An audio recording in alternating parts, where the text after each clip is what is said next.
What are the American people's thoughts on the recent news in Afghanistan? Curbside Appeal said, "Very. I feel bad for their civilians and for any US vet whose sacrifices meant basically nothing. It's also mind-boggling how much money was thrown into this war and it literally didn't matter. What was the point? The US got a $2 trillion trophy kill? There's some fuckery going on here." Eggplant Big 4274 said, "I was just talking about my deployments to a buddy this morning at the gym 2011 to 2017. We were still in the thick of it.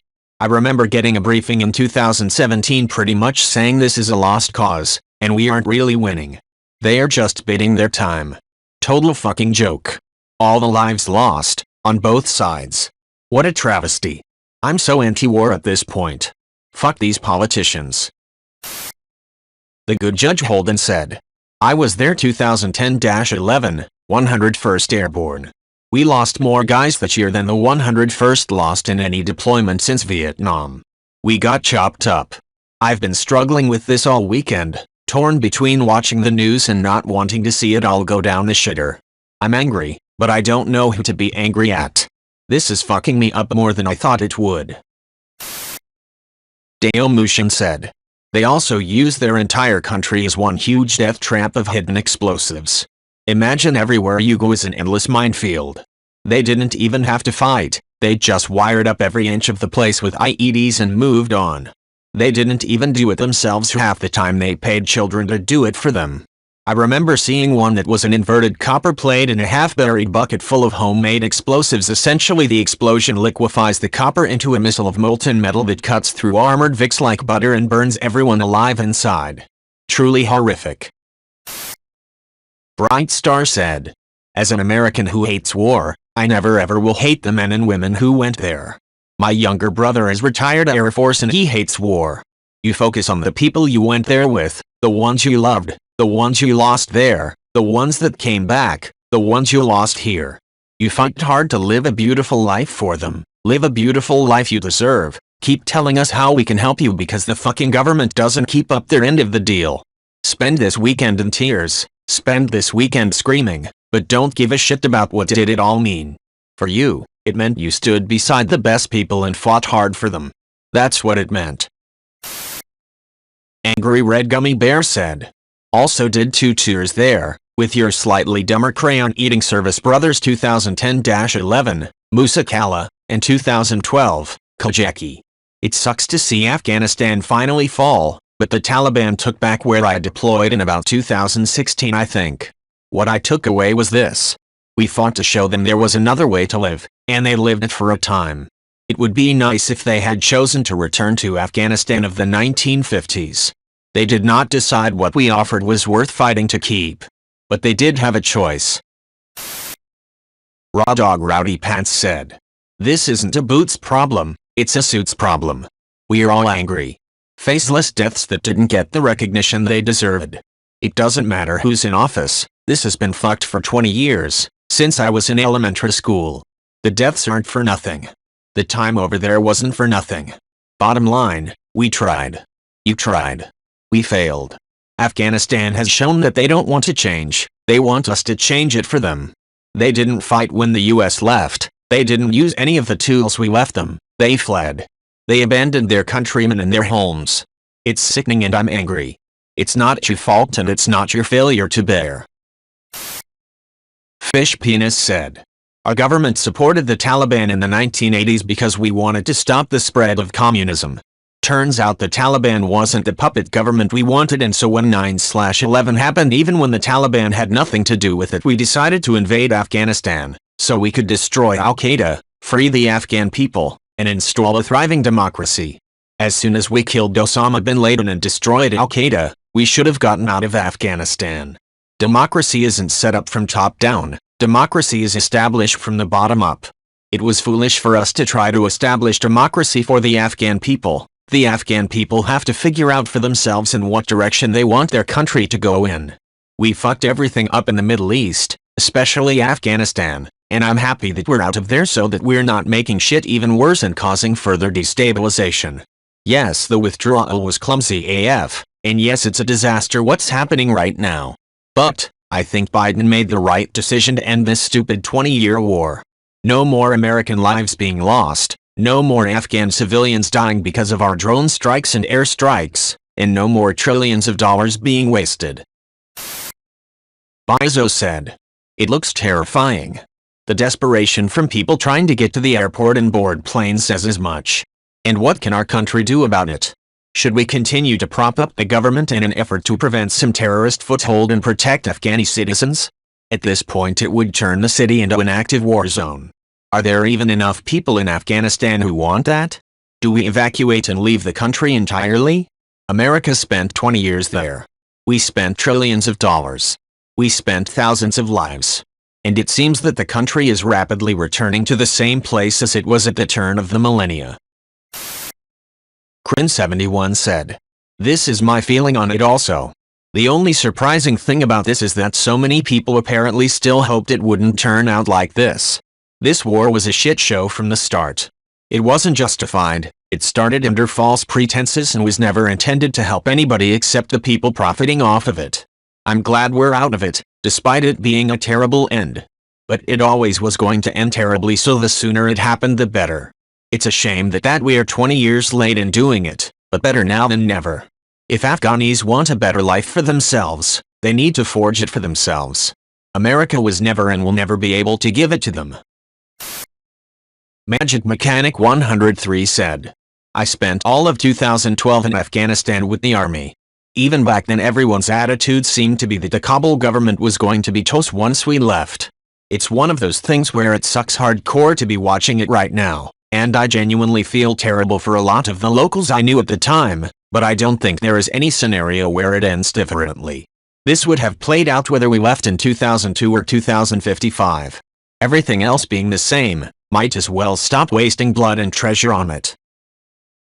Feedbackable said, "The actions of the administration are not helping either.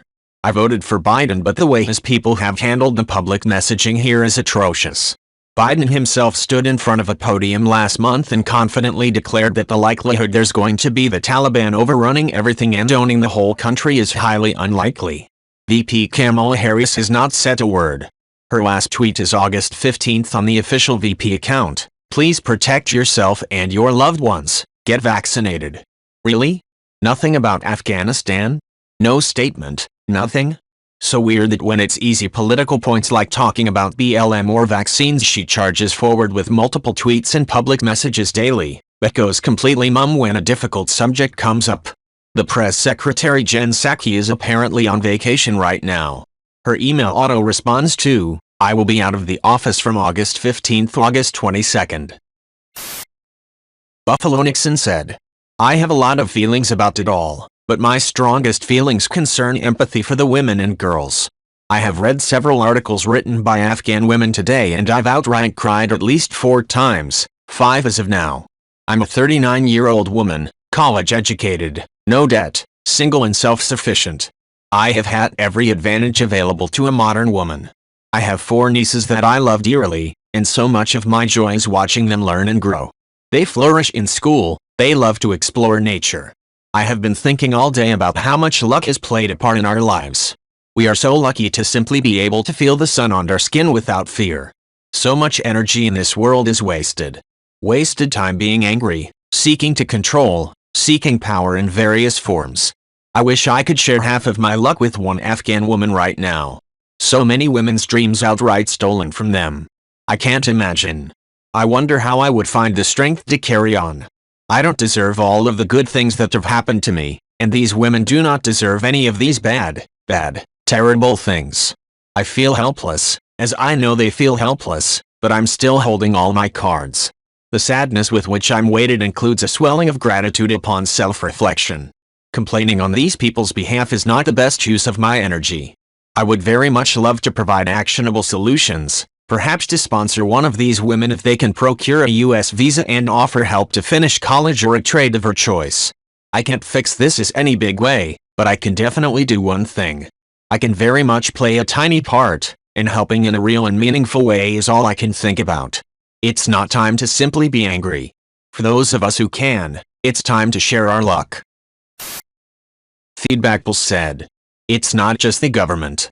Remember when Clinton was criticized to hell and back, and still continues to be criticized by the public because he didn't intervene in Rwanda and let the genocide happen?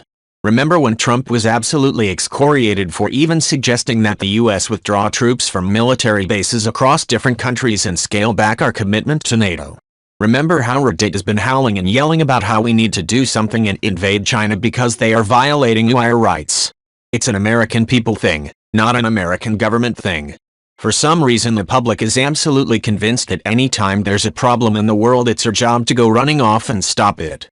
Nobody else thinks that way. Not in France, not in India, nowhere. Magic Mechanic 103 said, I feel like people are forgetting now that everyone in the US was screaming for war back in 2001.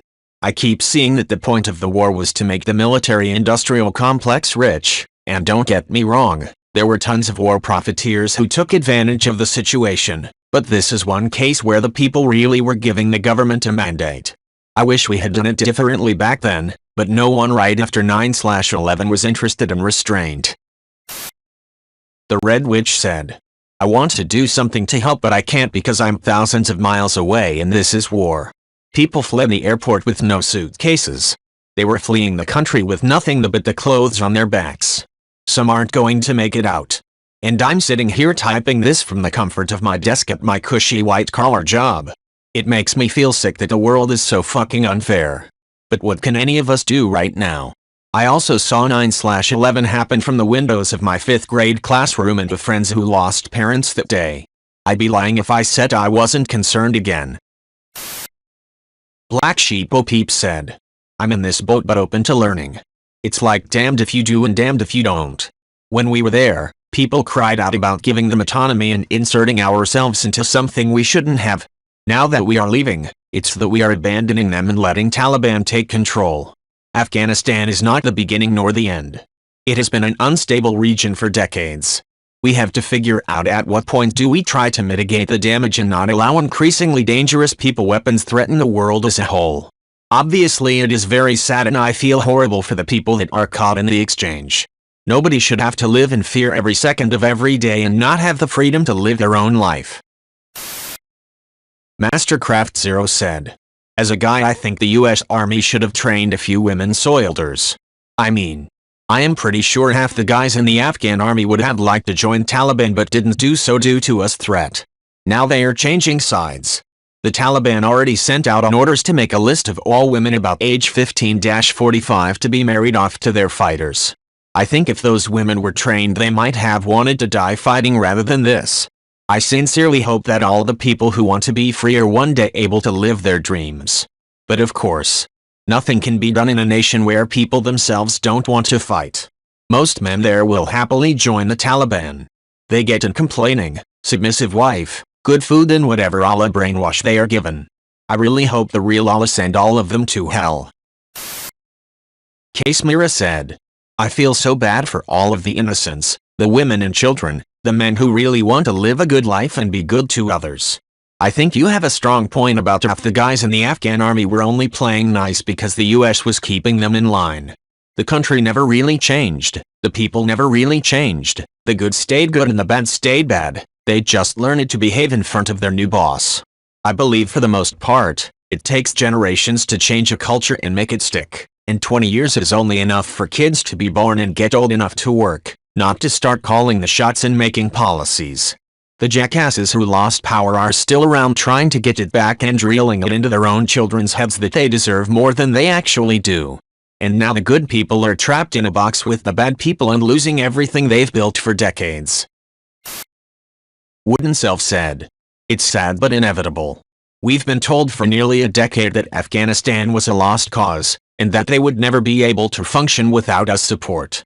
I think the thing I'm most shocked at is how quickly the situation unraveled. We spent a fortune trying to get the Afghan Defense Forces in tip-top shape, and they fizzled out in less than a month. I think if people had the gift of foresight and saw how long and wasteful the war in Afghanistan would be, they wouldn't support it. But one thing people often forget was that after 9/11, people wanted blood. They wouldn't have been satisfied with diplomacy or sanctions. They wanted vengeance for the 3,000 lives that were lost. Ultimately, though, it just became a game of whack-a-mole. One terrorist is killed and 2 more just pop up to replace him. I'd like to think we've learned our lesson, but I honestly don't know. Living with Whales said, "You mean Pakistan, and funding training from Saudi Arabia. Also please remember that during the late 70s the US CIA was funding a proxy war with Russia by funding arming the radical rebel group Mujahideen, which basically transformed into the Taliban and Al-Qaeda down the road. The US likes to red, white and blue wash its international history, and sheet responsibility for things like this. Just look at Cuba, most of Central South America, half the Middle East, Korea, Vietnam, etc." Holy Gig said, "I'm conflicted. 20 years and billions spent and they didn't last 3 weeks after we left. That's fucking pathetic. This probable outcome has been an open secret in the US military for a long time, but everyone is shocked by just how quick the collapse was. Part of me feels we couldn't just stay there indefinitely and this was inevitable. Still, I can't help but feel this cycle will simply repeat itself when the Taliban or an extremist group under their protection inevitably attack the West again. It's not like we've had 150k troops there holding the country together. Well under 10k troops have done the job for years because they provided the UNA with overwhelming air power the Taliban have no counter for. We haven't been fighting directly on the ground for many years now, just providing support, and Kias have been extremely limited of late. So was the cost of that continued support worth it? I don't know, but I guess we are about to find out. It's going to be a hell of a lot harder to go back if we need to, and the Taliban know it." Stealth 57 said, "I want more information. We are not privy to the decision points that led one thing to another over the past 20 years. Was it for drugs? Arming the Taliban? What was our actual purpose? We can point fingers all day with lots of conspiracy theories, but ultimately the people who know for sure aren't talking or aren't even allowed to. How do we absolutely, and I mean absolutely, know for sure? Misinformation is rampant and it's easy to follow the crowd. Am I mad that we were there for 20 years, spending an ungodly amount of money, only for the Afghan army to lay down weapons? Of course. Am I glad we pulled out finally? Of course. But I want the entire picture. Slightly off topic, I know the terrain was a huge advantage for the Taliban, but I wonder if the US military was given the needed resources and manpower from the get-go. Couldn't we have bulldozed the Taliban in a month or two? I don't know. There's still so much we don't know and frankly can't know for sure. Overall, a very sad situation, and breaks my heart seeing the people cling onto the aircraft. But I also want to know where the women and children are." Cold Farron said, "TLDR, it's not possible to win a war against an ideology. I doubt any number of men, or amount of resources, short of turning the desert to glass, would have won that war. That's nothing against the men and women who fought, and everything against the leaders who had no realistic objective, or plan. Basically, how do you win a war against a group where the only tie is ideology, but they have no central leadership? The answer is that you don't, because leadership does not mean anything to these groups. So you can kill a leader, but the next most powerful will pop up and keep fighting. This should have been the biggest takeaway from Vietnam, but was ignored by the people who made the decision to invade. That is also what makes the Taliban different to ISIS and Al-Qaeda. ISIS and Al-Qaeda are cults of personality, just as much as ideological movements. So killing Osama bin Laden or the ISIS guy is a viable strategy, because some people will be loyal to them and not the movement." Outrageous Ad 4916 said, "I feel so bad for the desperate Afghans that are trying to flee. I think of all the girls who will be taken as rape slaves by those Taliban. I think of the little boys who will be abused and made into fighters against their will. All I hope for is that nations step up to offer them refugee status to escape that hell. Afghanistan will be worse than Iran by all measures. And I feel it was infinitely cruel to cancel passenger flights to enable the US forces to evacuate. That's inhuman. The priority should have been evacuating any and all Afghans wanting to escape oppression. What should have happened, months before, deals with any and all states to accept Afghan refugees, then turn it over to the Taliban. But they weren't going to do that because all lives don't really matter to any human government." Civil CJ said, "Civilian here. I don't know what people expected. Anyone who knows even the basics of the geopolitics of the Middle East knows that we couldn't do anything unless we actually made Afghanistan another state and completely took it over. The nonsensical lines drawn by the colonial British sealed the fate of instability from the beginning. Everyone knows that the only reason the US was there was to line the pockets of defense contractors and use terrorism and revenge as an excuse to be there. All we did was put the natural flow of the native ethnic relations on pause. Except we made life hell for them during that pause.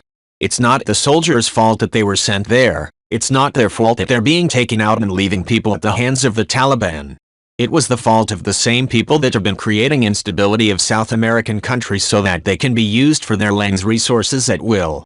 It was the fault of the same people that run the top 100 companies that make 70% of the world's emissions. It was the fault of power-hungry, money-addicted assholes that run this country, denying basic healthcare to its own people. It was greed's fault, and the people that willingly sell their souls to it. Jenscht said, I mourn for the lives lost and destroyed, both Afghani and American. I sympathize with the Afghanis who are going to suffer under the Taliban regime. At the same time, I am glad that us troops are coming home. I worked my entire career in a VA hospital, and am aware of the toll that it's taken on their minds and bodies to fight a forever war. A Taliban government in Afghanistan is not an existential threat to the United States or its interests. If the only thing preventing them from political control of the country is military occupation by the United States, that's a realpolitik fact that cannot be ignored.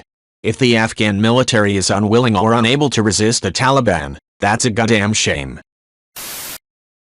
DC Wagon Wheel said, as an American, it's not even the money or the time or the frustration. It's the millions of people who's had their lives altered forever because of it. Children killed by unseen military machines. People thrown into perpetual war by outside capitalistic forces, and American soldiers killed for literally nothing. Nothing in the first place. Nothing now. And especially, it's the people in our lives. We all have one. My cousin, who spent half his life in a far-off part of the world away from his wife and children and family. Had to kill men. Had friends of his killed. Forever to live with those things as a part of his life? For nothing then, and for nothing now. Mufma said, much of the news we're receiving here in the States is media censored. You literally have to go to foreign news sites like India's English written one in order to see how much worse the Kabul airport situation is than the fall of Saigon. MSNBC or CNN aren't going to show you the chaos of people climbing onto those mobile airport corridors to get into a plane. Seriously insane images. You have to go to 4chan or other uncensored places for that. Likewise, they're not going to report on the teachers having to say goodbye to their female students since they won't be allowed in class anymore, or how parents of teenage girls 15 and up are having to quickly marry their daughters off to friendly neighborhood boys and men so they don't get assigned to a Taliban husband. Out of place, out of mind. Free Dimension 1459 said, the war should have never started to begin with. If you are going to leave, you've got to leave the right way.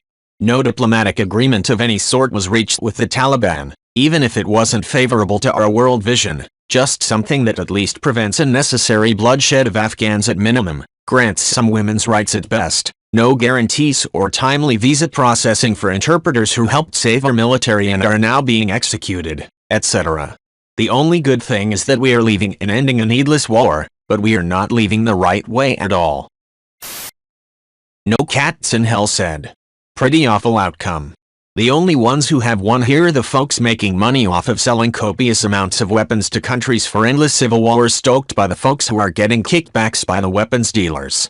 I think this outcome is going to result in an increase of suicides of USA soldiers who have put their lives and their family sanity on the lines for years, only to realize that it was for nothing but $$ for the wealthy to eat up through weapons deals, and it's gonna cause mass chaos in Afghanistan and the Middle East region to have a country that is falling into hardcore fascist regime.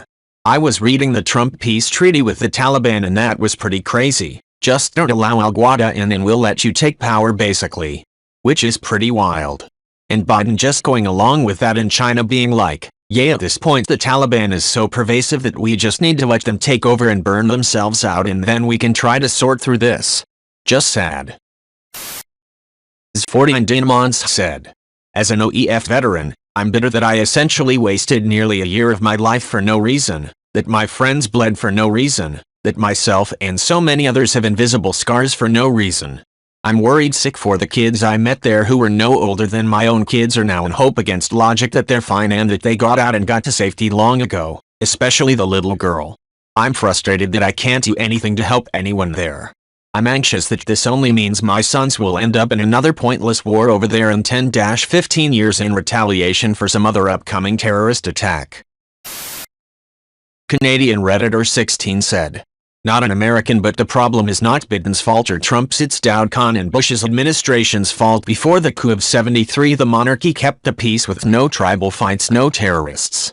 The people supported him, and reforms for women and others were at a pace not to destroy the country. But when Khan overthrew the king while he was in Italy, the peace was broken. The Soviets invaded, and His Royal Majesty King Mohammed Zahir Shah spent years in exile till 2001. When the Taliban fell, he returned willing to retake the reins as king. He had popular support in the interim government and the people, but Bush's admin forced an unpopular republic to be established instead."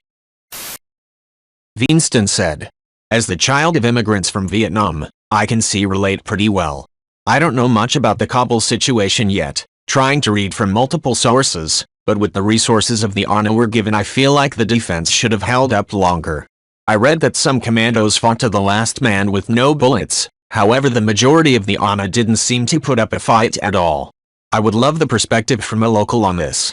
My grandparents were officers in the ARVN. By the end of the war, their soldiers had no bullets left. Both my grandfathers were put in re-education camp for 20 years. My dad, only 18 at the time, joined the resistance and was then eventually caught and put in jail for 2 years. Most of his friends were executed. My father resents the US pulling out, because there were plenty of people willing to fight. He lives in Canada now, refuses to ever go back to Vietnam, which is atypical. Vietnam is doing pretty well now, but there were definitely blunders throughout the years and the government is pretty corrupt. I just hope the people of Afghanistan won't have to suffer at the hands of the Taliban. I just wonder what the people there want.